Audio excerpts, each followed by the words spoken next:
Welcome to the John's Family Podcast for the first time in 2025. We got Jack, we got Cooper, we got Trisha as well. Lovely Trish. Cooper, firstly, they can find us this year. Yeah, the family podcast now on the Backstage with Cooper and Matty John's feed. Exciting. We've got both of our podcasts at home in one feed, which is very exciting, Matthew, for the listeners because they can find us on one feed. Yes. Look at me. I know, look at you. Look at me saying feed on full time. On all platforms. On all platforms. Wherever you get your podcasts, isn't that what you say? Something like that, yeah. Now, people will watch us on the visuals stream, letting you know that very, very soon, in the next month, this room we're broadcasting from is going to be transformed. It is. It's very exciting. It's going to be red hot. Yeah. I guarantee you're going to love it. The visual stream?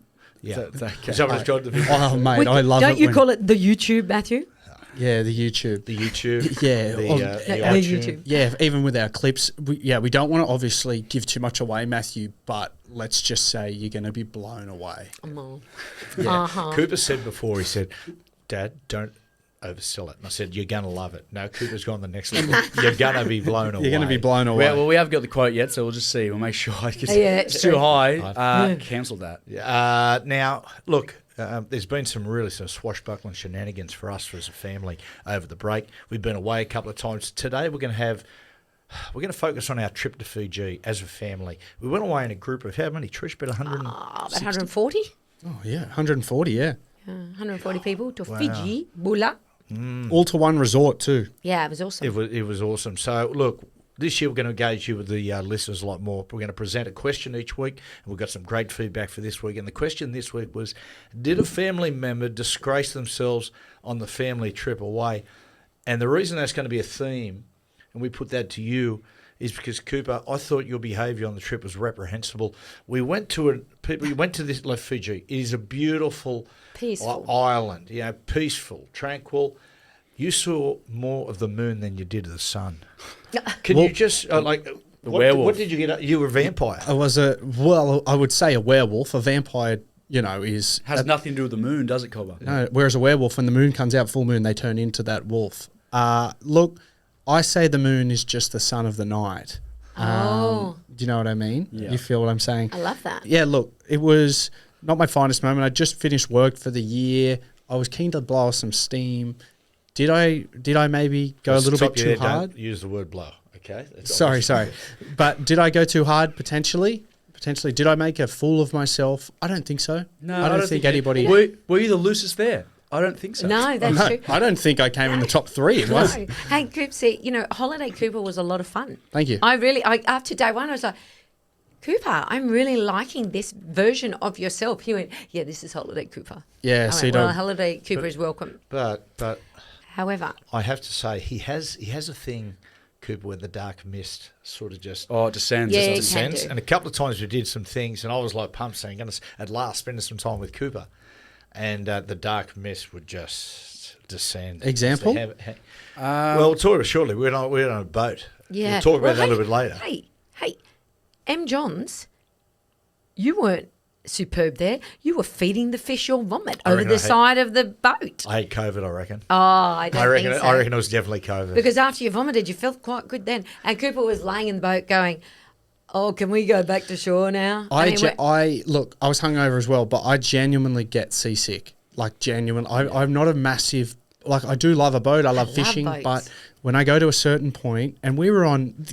For clarification, it wasn't a boat. This thing was a canoe. It was. With a motor. It was a surf ski. It was dead set with a motor. Like, and the guy, there was nowhere to really go, and you're just getting bumped. Yeah. I actually noticed too, there was no life jackets. Did you notice that? No way. If we went overboard, gone, brown bread. No life jackets. I remember a certain ex-player's father used to offer you sickness tablets all the time because of your seasick. Oh, really? Yeah. Correct. Yeah. But that was not for seasickness. That was to get a high. Yeah, he said if you have...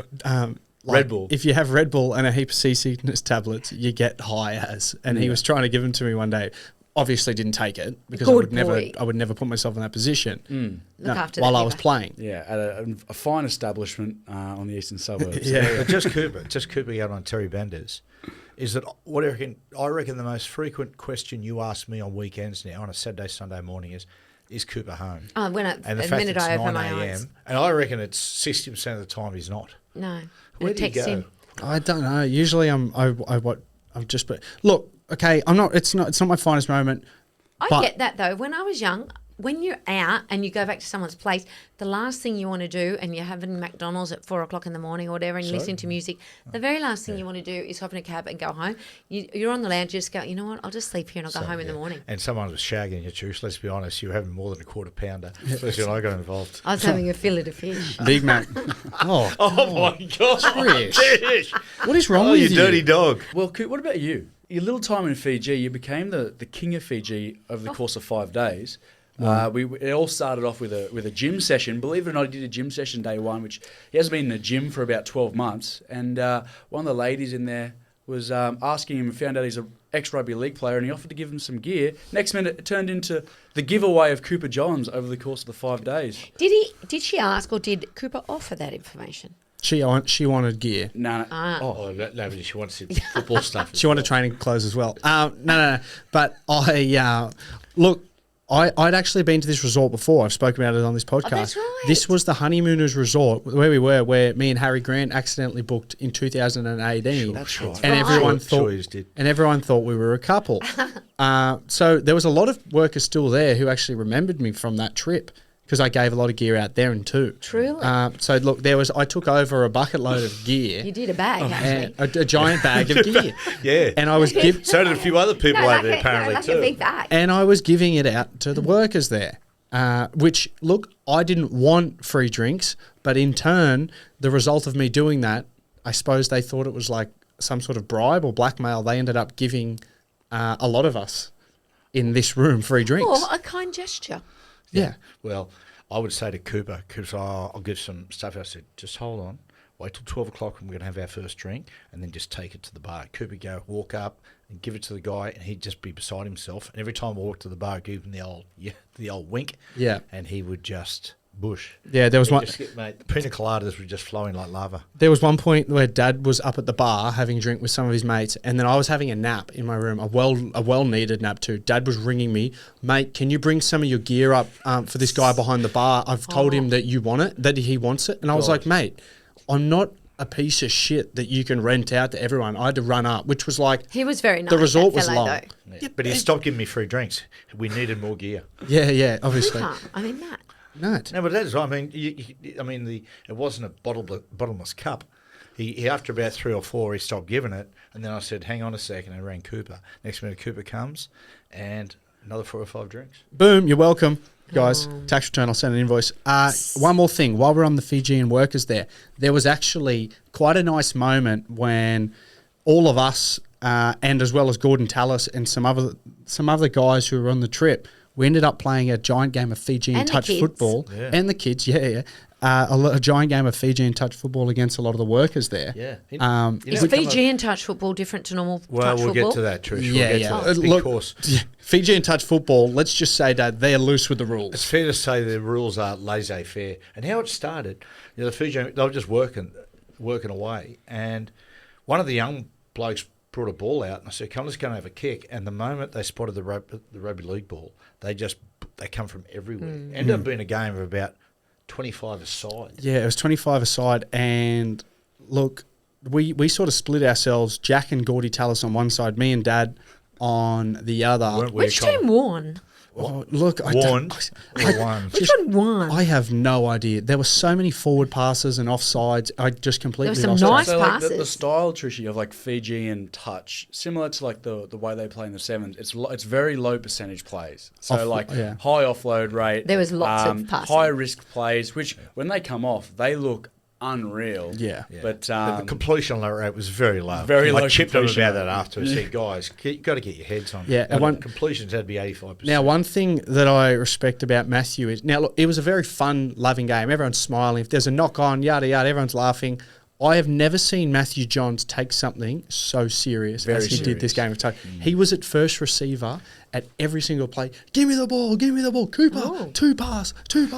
I've never seen him care about something so much in his life. It was actually nice to see him passionate about something. And actually, Well, maybe that's what we need to do, Rather get him than back on the alcohol. field. Seriously, I wish he was as passionate about this as his family and his marriage. But he decided to take it upon himself. He had that many touches of the ball. How By many the long end, balls do you reckon, Coop? oh my God, so many. I was telling a lie with the football. I was dummying out, knowing on the outside, Yeah. throwing the double cutout pass, because for the plebs on the sideline, For an intercept. Trish and all the mates, Yeah. what impresses Buddy, I them could is not, barely see by that stage. not impressive short little passes. The thing that they love is the long double cutout pass. Yeah. And as soon as I come off the field, I went straight to Trish and went, "How did I look out there?" She goes, "Oh," because she was maggot. She goes, "Yeah, smooth." I was like, "Oh." Yeah, I That got a was the video. day of mimosa I've got morning. a video of Dad. Now, Dad, this whole trip had his left knee with strapping around it, even though he hasn't done like any running for 20 years. But he had like, I don't know what happened. Maybe on the trip over, it flared up. And after this game of touch football, where Dad was like so into it, On fire. his left knee must have been that sore, and he was just limping off the field and just limped to his room. Hey, listen, on the subject of giving it former legends, Oh, here we go. what about Gordon Tallis? Oh yeah, Reggie Ball. Gordy got nailed. Yeah, Gordy got Oh, who absolutely by? drilled. Will. infant. Yeah, no, it was a. Oh, it was Will. Will. Oh, It was our Will. Yeah, Will. He lives up in Queensland. Yeah. and he plays local rugby union. Will, but he took it on himself in a game of touch football.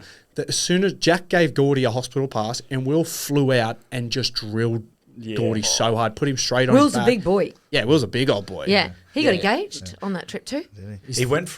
Gordon went from being the raging bull to the aging bull. Yeah, and you could tell it hurt Gordy. And you could tell how much I enjoyed it too. So I went, 2 legends enter, 1 legend stay. Yeah. Whereas lucky there wasn't any injuries because this was like half a day in and everyone's been a day into drinking. Like it was about 4 or 5 hours of drinking before it started. Well- How there wasn't an injury? Well, Jack, let's talk about the drinking for a second. So we got up the next morning, and I thought I had a look at had the mimosas there, 7:30 in the morning. And I went, you know what? I'm in Fiji holidays. I've had a big year, great year, performed well. So I went, have one. I said, and I saw Trish coming, and oftentimes she's basically Captain Killjoy. And I said, Trish, want a mimosa? To my surprise, she says, yes. We have about 7 mimosas for breakfast. brekkie. And then by the touch football game, I look over at Trish, and she's trying to drink the mimosa and actually pouring it in her ear. Yeah, At that point, I took myself off to bed. I will say I've never seen Trish so drunk as that day. She had really good. I was harmless. It was great energy. Yeah, you had a reputation that day. Everyone said, "Wow, Trish."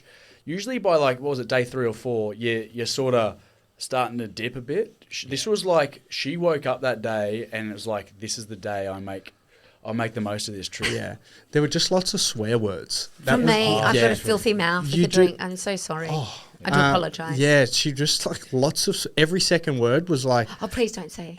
Yeah. I'll oh, be I'm not really going to say the embarrassed. word. Yeah. Yeah, Zuh. because it's the C word. There's Oh, lots it of is that. not. You did, and you said it to one of the kids. I stop it. You did. I Yeah. Stop One of it. the kids. She didn't say it at him. She said, "I bet he did something," and she said, "Will someone discipline that?" You did. He's you did. such a liar. Can you remember? No, I know I would never say that. Ooh. Matt, I know I did You're in not. the court of law. Do you remember not saying that? How do I say?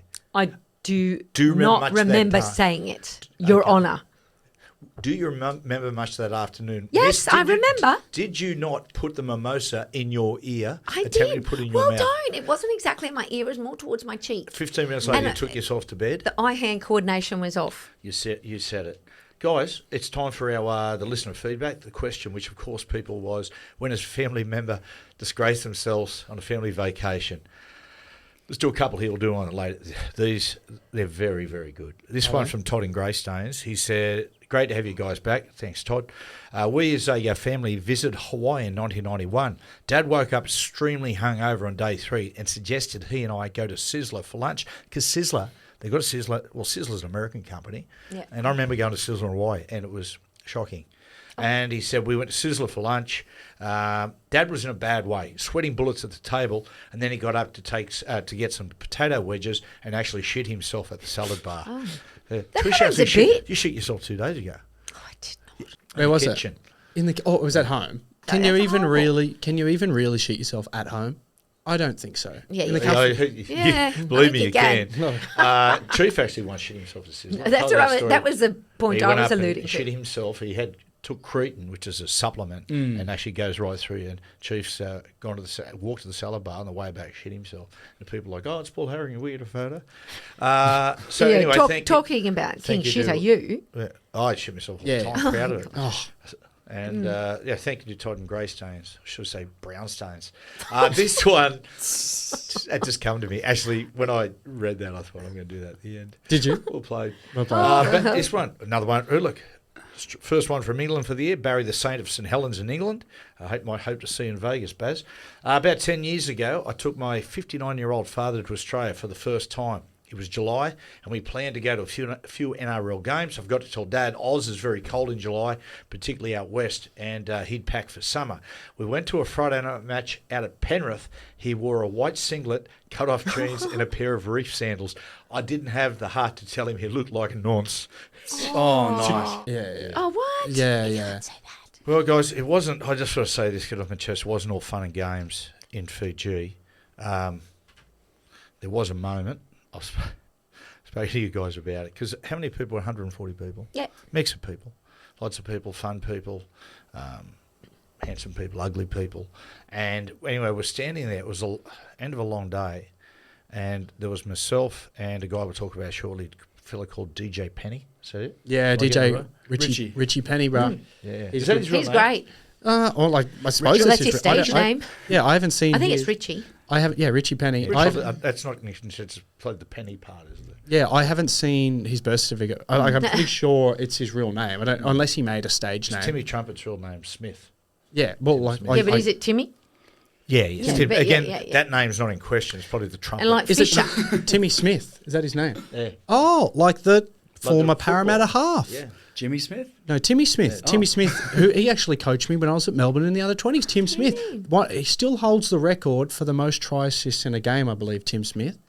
How many was it? 6? Oh, mate. Most try assists in a year. I think he only played, it was his debut year, didn't play every game, and he racked up like 30-something try assists. Wow. Still holds the record. In the season. Timmy Smith. Ended up winning Rookie of the Year. I don't believe he ended up in reserve grade the following year. Which club did he go to? Parramatta. He was at Parramatta. This is what happens. Yeah, I know.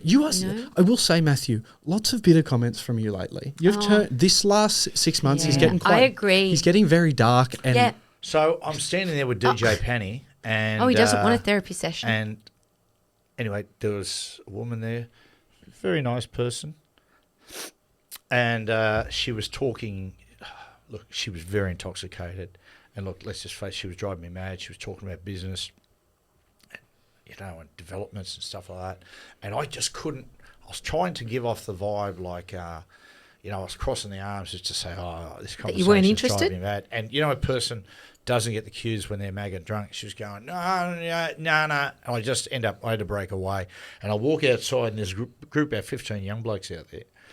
And I walk out, and one of them goes, oh, Matty, how you going? I said, how am I going? Mate, you wouldn't believe it. I was just inside, and this woman just driving me mad. What a punish. He goes, which one? I went, the one in the green. He goes, that's my mum. Yeah. I was sitting there as well. I went, not that one, the one in the yellow. Yeah. Sorry, got the colour. Yeah, and then Dad was like, he tried to save it. He was like, no, actually, I don't think it was her. Like, yeah, and because he named the colour dress, the worst part was she was the only one in the whole place wearing that dress, so we couldn't even say, no, it was a different colour. Yeah. But if the shoe fits. Yeah. But you know what?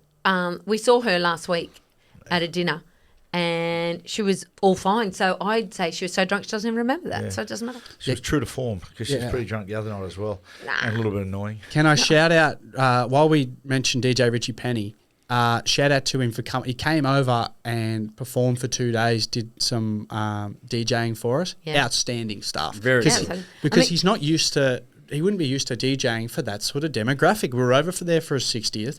Obviously, lots of young people there, but lots of oldies like you guys. So he had a good mix of both. Yeah. Well, it was a similar crowd to the wedding he DJ'd in Sicily last year that I went to. Oh, really? Yeah. Okay. Yeah. But how about all the people on shoulders? Yeah, I had Cooper up there for a bit. You know what was funny? You're not like these days either. No, packed it on. I will say, the weirdest thing that I seen that happened during the DJ set.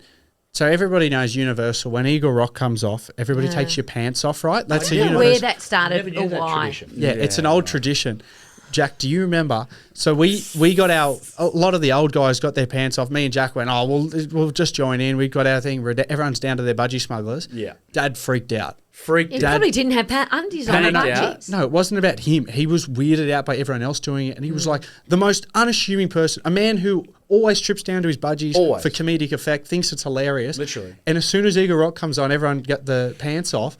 Dad went, this is weird. This is so weird. I'm out of here. I don't like it. I reckon you're getting better as you're getting older, Cobber. Well, there were circumstances that led to that. Remember they brought the Kava out? All the locals again. It was the Kava ceremony and brought it out. And everyone goes, most people had one. A couple of people had two. And you know what I'm like? I kept going back and he had plenty left. I ended up having about 10 Kavas. Yeah. And I was like, literally, I was hallucinating. A couple of people come up and asked if I was carrying. And carrying? I was like, yeah. What, and I was knife? like, I thought I was on drugs. And I was. I mean, would you say Kava is a drug? No, Kava's not a drug. It's a root. I think it makes you go to sleep. Yeah, That's it's all it sleepy. Does to me. It makes you sleepy. It does the reverse for me. It just sends me into complete party mode. No, there's no way it does. You can't. It must have been something else you haven't, because there's no way. I've had Kava before and then tried to go out because Tui used to get it shipped over to Australia for us when we were living together. So can't you get it here?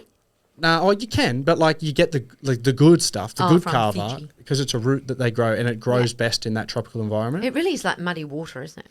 How about you be more disrespectful to someone else's culture? Yeah, I'm No, but it is. I've had it. I've had it with the Melbourne Storm Boys years ago in Newcastle. We were going back to our hotel and they were there, and I got into trouble because I didn't clap at the right time before having the Kava. Yeah, well, that's another time you've disrespected it. But calling it muddy water, which it is, it's very disrespectful. Trish not very good at timing. Interesting. Yeah. She actually had the clap at the time too. Yeah, clap. But I will say, the Kava itself, you instantly feel it in the lips and the tongue. Yeah, that's where it hits you. It's numb. Yeah, it feels like your tongue's It's been a long time. Yeah, going numb, and it like swells up, and it's like sort of sitting outside your mouth like a dog. Like it just feels swollen. It's a good feeling. You're a lucky dog. You're a lucky dog. Woof woof. But he was very good, DJ Penny. Like later that night, it turned into a bit of a rave. It was a rave cave. We went to like the conference center of the hotel, and it turned into like a proper nighttime rave cave. And that's not really my vibe. I'm not into that sort of stuff. It's my vibe. But he was that good. Like even I had a good time doing that. He read the crowd very well. Yeah. You know, it's a middle-aged crowd when Bow River comes on and people on people's shoulders. You climb up. Yeah. That's right. I got you up there, didn't I? Was it you? I was nervous. You were not. You were nervous for ages. Like you saw me have Cooper up there, and I'd suggested to you, get up here. I know you're having a good time, and you went, oh nah. And then Bow River come on, and you're basically begging me to. Well, you're 6'3". I'm terrified. Yeah, of but heights. Matt, your weight distribution, that is not healthy. Please never get on my son's shoulders again. What do you mean weight distribution? Well, you know. People in glass houses, big tits. Ooh. Now it's time. What did you call me? Toots. Oh, Yeah. It's time now. We've got a new segment now. It's called Film, Fame and Vinyl. It's a segment we talk about all things popular culture. Today, we're going to take apart, because I watched this movie once again. I've seen it numerous times while I was in Fiji. It is the great Pulp Fiction. And I finally Quentin watched it Tarantino. through. Finally. Insane. Okay, question for you firstly. Is this Quentin Tarantino's finest work? Is it his best movie? So I say undoubtedly. I love it. I'm a personal Django fan. I love that movie, and Inglourious Bastards is just one of the easiest watches. But even Once Upon a Time, but it's definitely it's in the top 3 for me. Yeah. I think it's best characters, because I think it's purely driven by characters. Like there's not an incredible story. I just think it's purely driven by characters, and I think it's got the best characters out of all of his. Did you know Matt Dillon was first offered the role of Butch, who was played by Bruce Willis? Oh, yeah. Yeah, and he sort of meandered and knocked it back, and he said, no, he's from Bruce Willis. And the other one, guess who was offered? Samuel L. Jackson's role. There was Samuel L. Jackson, was Lawrence Fishburne. Lawrence Fishburne, yeah. And he went, he was belly aching on it, will I do it, and I won't could see him doing it very well. Yeah, I could too. And what they did, they went to watch Die Hard, Die Hard 2, I think it was, and saw Samuel L. Jackson. I said, Die Hard 3, and said, don't worry about Lawrence Fishburne. We'll go Samuel L. Jackson. Talking about sliding moment. Daniel Day-Lewis was offered John Travolta's role as Jules. Yeah, I right. can't really see that. Can you imagine? Vincent Vega. Yeah, Vince. Oh, Vince. Yeah, Vince Vega. He's the story. I've seen Tarantino talk heaps in like clips and interviews about how hard he pushed for Travolta, because he was sort of put on his desk, and it took him a long time to sort of convince himself that it could work, because originally he eyed him off for the guy who's selling the heroin from his house. Yes. Originally that was the role for John Travolta. I like that guy. Yeah, he's very good too. But after a bit of a lot of back and forth with the studio, he finally got Travolta, because by that stage he hadn't been doing too many big things. No, he he'd was gone very quiet. This was his return. Yeah, Big return. absolutely Steve Buscemi, he was going to be Mr. Wolf. Yeah. See, Steve Buscemi's... I'm sorry. He was. Quentin Tarantino plays that role of the house that they went in when they had to clean all the blood and the skull. Yeah, that was going to be Steve Buscemi. Buscemi. Buscemi. Sorry, But he ends it's my up- Italian accent. Is Steve Buscemi in it? Yeah, he's only like as a cameo. He plays. I think he's dressed up as Buddy Holly for the scene where they're having having dinner. Jack Rabbits. That's correct. Jack Rabbits. Yeah, He but he's got a lot of great roles in a lot of like Reservoir Dogs. I think he's Mr. Pink. He's very good in that. Yeah. He's the one that's getting tortured in that horrendous scene. Yeah, there's a couple of horrendous scenes in this one, which we'll get to in just a second. What do you think it sits, Trish? I'm a Django fan. Yeah. So it sits Yeah, behind I think- Django?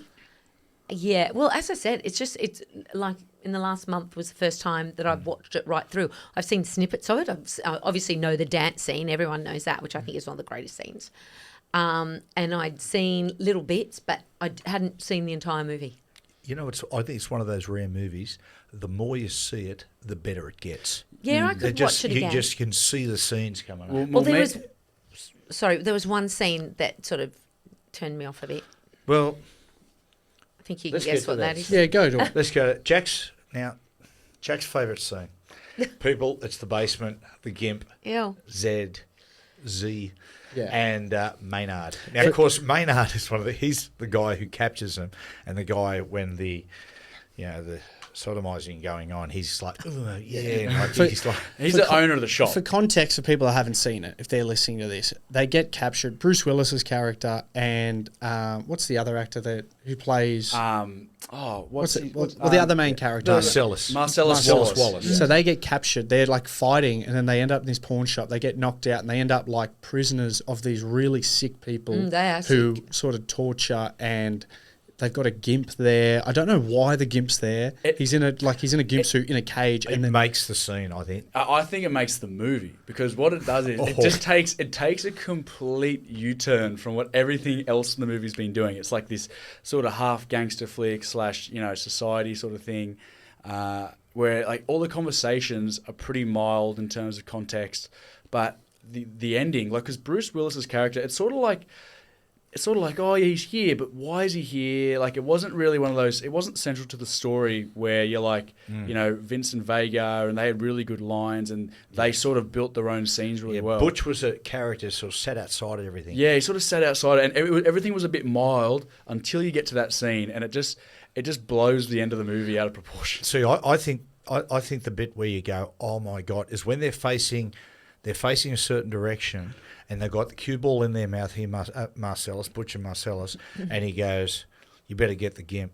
Yeah. And all of a sudden you see their eyes open, and you can hear the chains and the Gimp's climbing out. And you can, like, I call that the Jaws effect, where people, you don't see the shark, and so the shark's more terrifying. For them, they can't see the Gimp, and they're going, what is coming? Yeah, because when he knocks them out, because essentially, central to the story, we're hoping people have seen it, but they'd have like a horrible run-in with each other, Marcellus Wallace and Butch, and they go into this shop, and this guy's just this extra character just as a witness, and then as sort of he knocks them both out and they come to, you slowly start to realise the dark turn that's about to happen. Yeah. And then when the Gimp gets out, even the Gimp's erratic behaviour. Yeah. The Gimp is so erratic. Like, his behaviour is so, like, I don't want to say it, but submissive? Yeah. Would you say? Well, this- hence Sorry. why it's a Gimp. Well, this is the weird thing. He's in a cage, so at first you think maybe he's locked up and he's a prisoner, but he wants to be there. Yeah. Like, the Gimp's happy to be there. Tarantino came out. They asked him the backstory of the GIMP, and they said the GIMP was a hitchhiker who Zed captured. and Maynard picked up, and they taught him to be the GIMP. So he was totally submissive by that. Just a quick thing too. I did a bit of research. The actor who plays the GIMP is a fellow called Stephen Hibbert, and he's a comedy writer. Because you don't see his face at all, do you? No. Were there any more works that he'd been a part of? Did you see, or no? Just that. He was just a comedy That's writer his for credit. various films. Okay, awesome. Okay, sorry, Coops, go. Oh no, I was. Do you go? You go. Okay, weird question. I don't know. If you found out that there was an NRL player inside the GIMP suit acting as the GIMP in that movie, which would it be? Oh, good Well, question. it'd have to be that shape. Yeah, true, Trish. Piggy Riddell? Mate, He just came to mind because I saw him at the airport Fiji, in we saw Nardi. Piggy was there in Yeah, the airport. We were Piggy- chatting to him. Yeah, Piggy was there. It's great, he was there, but it was in the GIMP suit. Yeah, well, it's that shape, right? It's not body. He's taking body shape out of it. What do you? Oh, no, you got to take into I reckon, consideration. well, I said, I'm getting Body involved. shape. I reckon Scotty Drinkwater.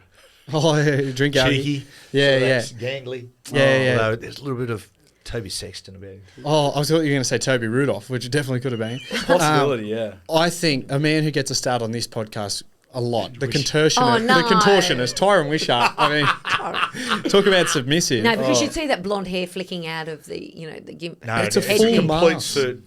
It's Yeah, a but full- is there no scope for any hair to be popping out? absolutely not. Okay. Oh, well, I really think with the movements, the erratic movements and the outlandish behaviour, Tom Starling from the Canberra Raiders, I could really see him doing a very good GIMP. Can we talk about someone for a sec? Which, not saying it was going to be him under there, but Matt Croker from the Newcastle Knights, who's a friend of the podcast, he lost a bet during the week. During last week. I don't know if you saw it on your socials. Very good stuff.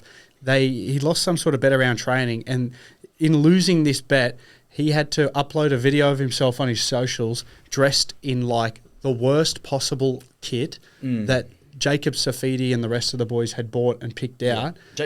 Jacob picked it up, picked it all up, all the kit from Temu, Yeah. bought him this skull basher top and DCs. Now the DCs were like those old school Oh, yeah, fat, like the chunky, ones that they got yeah. sued for because it was screwing people's feet up. Midwest American type. He bought them for like $100 on Temu. All right, such great effort, but totally worth it. Yeah, Totally but then worth he had to put a video up of him saying, "Hey guys, not really my go, but this I just want to show like I saw a day in the life. Get ready with me. I want to show you what I'm wearing today." And then the next thing was just him in the outfit saying, "This is my fit for today. Thanks everyone." I didn't get He what that would- was about. And that Okay. is almost like Croaks is he's salt of the earth, dairy farmer from Taree. Yeah. He would absolutely been hating this. I think hated he's a him. secret dirtbag, to be honest. He is. He was in the game. Well, he was in the GIMP suit. That's the. Guys, let's complete our takedown of all things Pulp Fiction. Just, okay, question. There's some really cool scenes. Who's cooler? John Travolta dancing in that scene, Jack Rabbits? Harvey Keitel as Mr. Wolf doing the crisis management? Or Samuel L. Jackson, the iconic?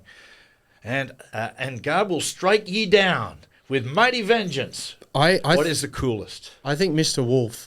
I like a man that can clean up a dirt, like someone that when everyone The else crime is scene. stressing, and a guy comes in calm as and just like gets Yeah. rid of a dead body and stuff like that. I totally kinda- agree. The more I watch the movie, it's Mr. Wolf. See, Yeah. no, I'm Samuel L. Jackson. My favorite scene is not even the passage he reads.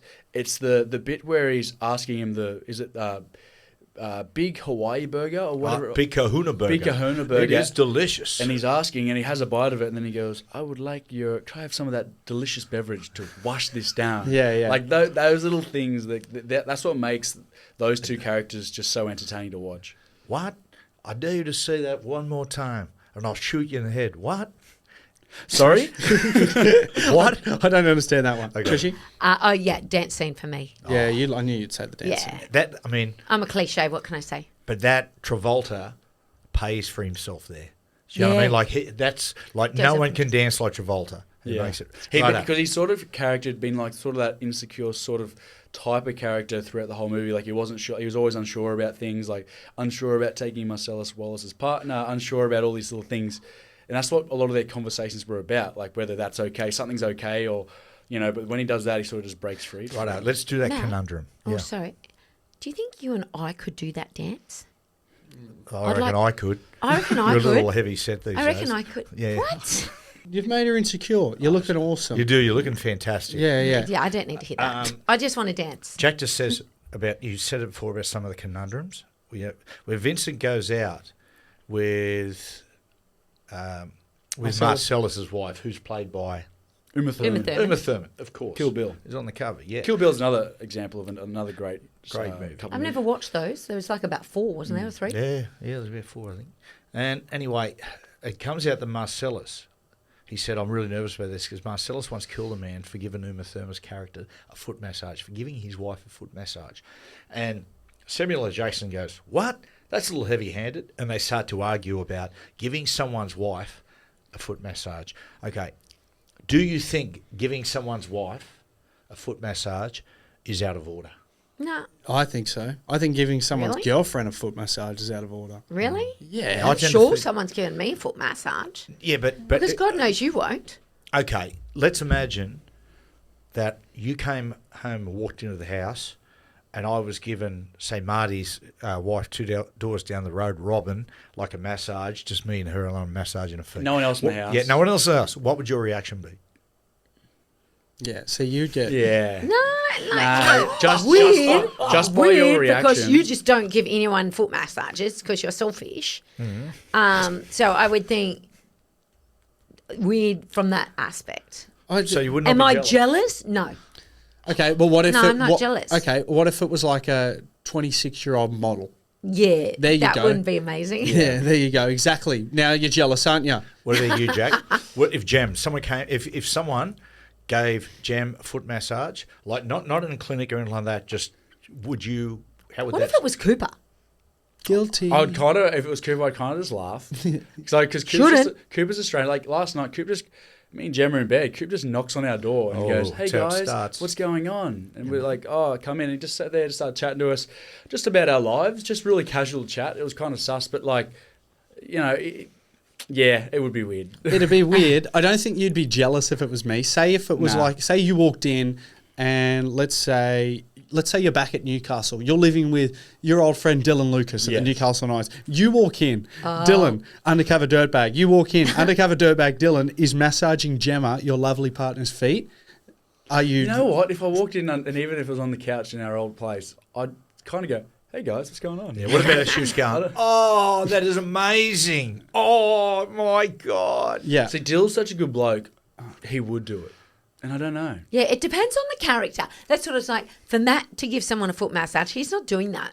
Okay. So he Dylan's... doesn't give great anyone hands massage. too. One What more. about Caitlin Ponga? Where Okay, a yeah, kind maybe not person then. might do that. Dylan- But I would give someone a foot massage. Would You you, would. be okay? Let's reverse it. Would you be jealous if I gave one of your friends a foot massage? Gave Marty down the road 2 doors down a massage. I'd let that happen.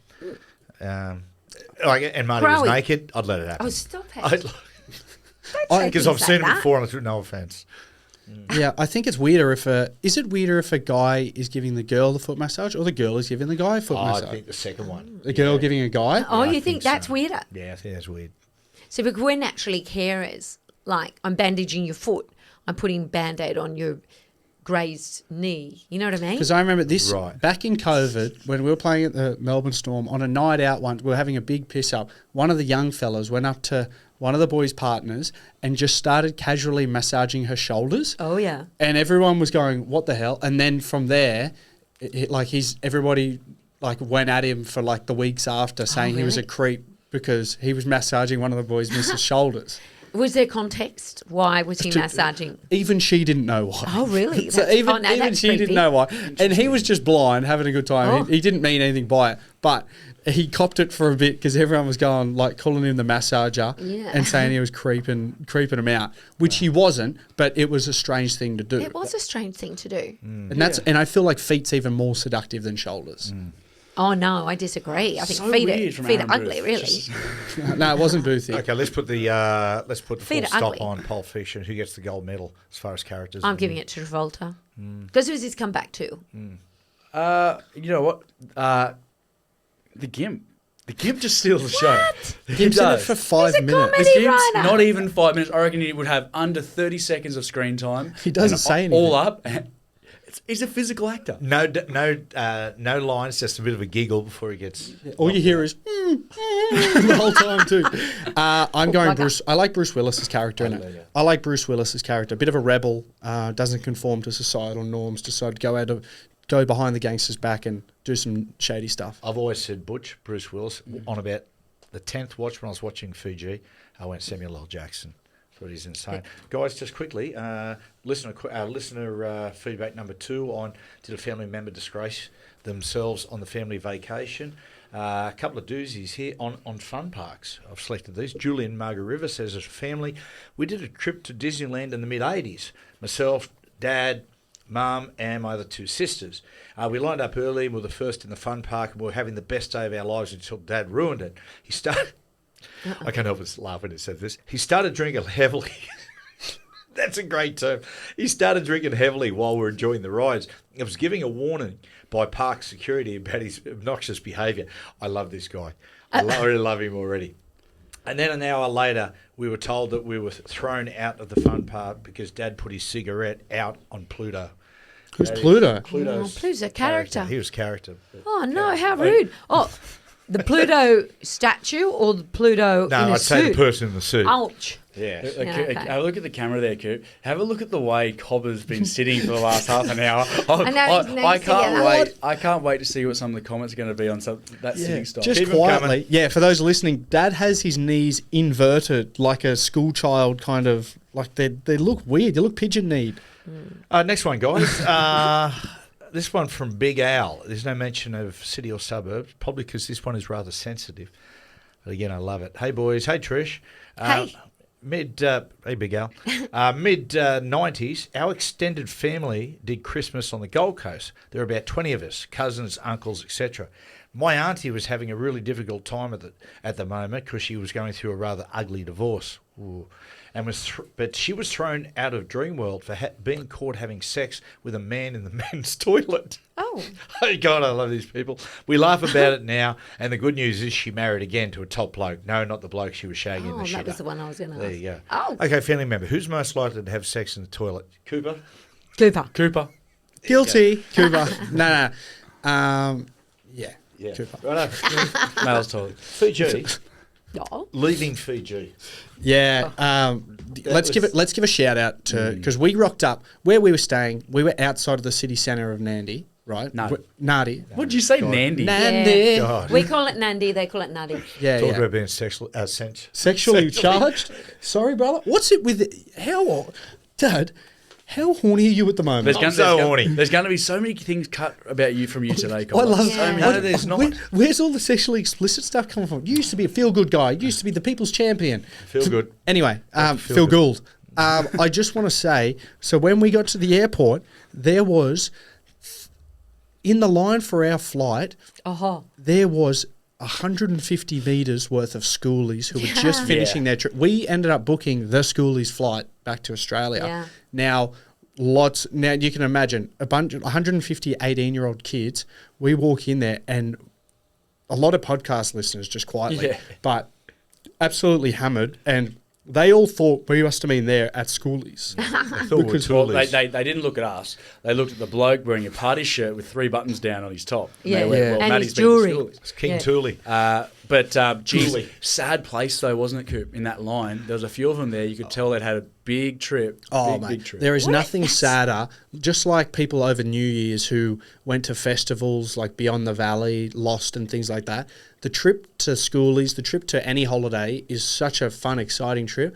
There is nothing more depressing than the plane or the drive home. Yeah, literally, there was tears. I remember leaving Fiji on the plane ride home, and I watched Surf's Up. And I cried. What, on this trip? Surf's Up. Yes. Oh, did you? I would watch Surf's Up, God, and as Chicken Joe, as you haven't even seen it, you piece of shit. As Cody Maverick sacrificed his chance of winning the surfing comp so Chicken Joe could win, I literally started crying, and I was so sad. I don't know why. Yeah, you did. But I was that sad. Just from, I think it was just a big innings, when you don't really sleep and you're just drunk. Every day. And I was so depressed and I was crying, but I was trying to hide my tears, so I was just looking down, not even watching a movie, but my AirPods are in, so I'm still listening. And I was like, I was only imagining how the schoolies kids must have felt at the back of the plane. Surfs Up. I'm going to have to watch that. Don't you have a crack? Moana 2's out too. And Mufasa. I want to go and see that. You were watching Can't Stop the Music again the other night, trying to get Jem to watch it with you, and I will not. It's not a good movie. I will not let her. The music's good, but it's let her not a near good that movie. punishment of It's watching. 1979, Alan Carr movie, fantastic film. Can't stop me. Village People. It's a story about the Village People. Oh, I know that. Found Yeah, it. yeah. It's awesome. Very good. Yeah, it's good. I remember walking back down I walked to the back of the plane to go to the toilet, and you're walking past all the poor kids, and they were there was none of them. They were all just head bowed. When you get to a certain age, past 40, you understand the best way to get over the sads is to continue No, to drink. that's not the No, smart. it I wouldn't is. encourage people to do No. that. No, I'm I not would not encouraging. either. I'm just saying it works for me. And so Well- it almost is the bridge between sadness and feeling normal again. Yeah, but I will say, like, That's a rocky road, man. That's a rocky bridge. I don't know whether it's the altitude or what, but plane rides, particularly when you're coming home, it is a space for reflection and a lot of depression. I find I'm always inspired on flights. all the boys say the same thing, that a lot of people cry on planes. Yeah. Like I Really? always think, it's a scary place inside my head at 30,000 feet above ground. I'm with Cooper on this. What the hell is inspiring about a flight? I don't know. Whenever I'm away from home, it allows my mind to think more broadly. Because here, I'm non-stop. There's always something that needs to be done. When I'm away, I have the space within my mind to think about other things. Like what? Other things I want to do or explore, or ideas. Okay. Any ideas you Share a want to bring couple to of us? Sharing Share, anything no, come with you. on, come on. Let's share No, a couple let's of not the bore ideas. the listeners. Any good? What's next? Should have brought some good podcast ideas. no. Jeez, don't hold all the good ideas for yourself. Oh, well, I Oh, would. mate, the towel was a beauty. I've got a list in my phone, but, Matt dominates the... How about when we had a meeting leading into the podcast 2025 season? Feel free to pull that phone note up, brother. Oh, How let about me, you pull let that me phone email up? it all to you. Well, it's a bit late now. And when you said you want to bore people with the great ideas, if they're great ideas, they won't bore them. So come on, let's share these ideas. Sorry, brother. Plenty to go around, brother. Share. Why? Hey, he's the one that started. Don't just stare at me. Yeah, but it's different. You sleep with her. Yeah. Mate, Well, actually, no. We sleep in separate beds. I sleep on the lounge these days. Yeah, thank Change God. those- We're going to change- go and get him a new lounge. Change those knees, Collar. They're freaking me He out. spends so much time on it, he's worn holes on it. Oh, hey, it's Tom. Trish, you got your own segment called Trish's Tips. Tips. What do you got? It's Trish's tips. Okay, this week is a real little... it's a quick one. Hope so. People, Quickie. please rinse, and people, by people, I mean the people in this house, rinse and squeeze out the kitchen dishcloths so that the bacteria doesn't breed and it stinks. Okay. So if you leave it there with all your food and whatever you've wiped on it and fully with water, it just grows bacteria and it stinks. So squeeze it out. I think I know where this segment's going. On that note, thank you guys for listening to the first episode. Recipe of the week, Terry. I think the tower's got a contender. That's it. Is this one of your shit ideas that you had on the plane? Oh, Sorry. I'm quitting. Oh, no, you're not. No. Like, everyone's got their role. Jack's a sensible, logical one. You're the sort of. No, I need my Elaine, own. I need my own podcast Okay. where I get to talk about things I want to talk about. That'd be good. And you'll be the only one listening to it as well. If this is Seinfeld, okay, you're. Actually, I was going to say Elaine. You're more George, actually. Bugger off! I hate George. bugger off. Who are you, Dad? You're George. You know. I'm Jerry. Yeah. No, I'm I'm the Jerry. Elaine. He's the I'm Jerry. the annoying one. Yeah. Coops, you're Kramer. Totally Jack, Kramer. you're Elaine. So no, you're the dad. You're with Newman. Is Oh that no, Jerry's no one dad? wants to be Newman. No, I'd like to be. What's the guy that no soup for you? The chef. The other one was mate, look at Stanza's parents. I love reckon them. that's the best casting in TV history. Oh, my. Georgie, you're treating yourself like an amusement park. Okay, that's all we've got time for. First episode. Hope you enjoyed it. We'll be back next week. Yeah. Well, I hope so. Three of so. us will. Yeah. Brilliant. Hey, well done, everyone, today. hilarious. It's good to be back. Phil us. It is. And you know what? I was really excited to be back, and then you've ruined it for me, Matt. No, but you know what's Like exciting? everything, I could crispy. feel us just letting the listeners in on some of the feedback for the episode. I could feel us a little bit rusty at the start. You get into your thing, but I feel like it didn't take us long. Just like a bike, you get back on there, you start pedaling. Yeah. Now I'm feeling good. Now, remember to follow and subscribe. Backstage with Cooper and Maddie John's podcast. That way, you'll automatically get this every week. Yeah. And once again, that's it for for this week. Hope you enjoyed the first episode. And look to the socials for next week's question. Once again, Sorry, that's we the love end your of the feedback. it's the end of the first episode. Hope you enjoyed it. We'll hear from us next week. Have to get the last word, don't you? Okay. He does, Again, once always. Hang on, let him go again. Go on, Dad. No, sick of the sound of his goddamn voice. Hang on. Guys, Go, that's Dad. the end of episode 1. Hope you enjoyed it. You hear from us next week.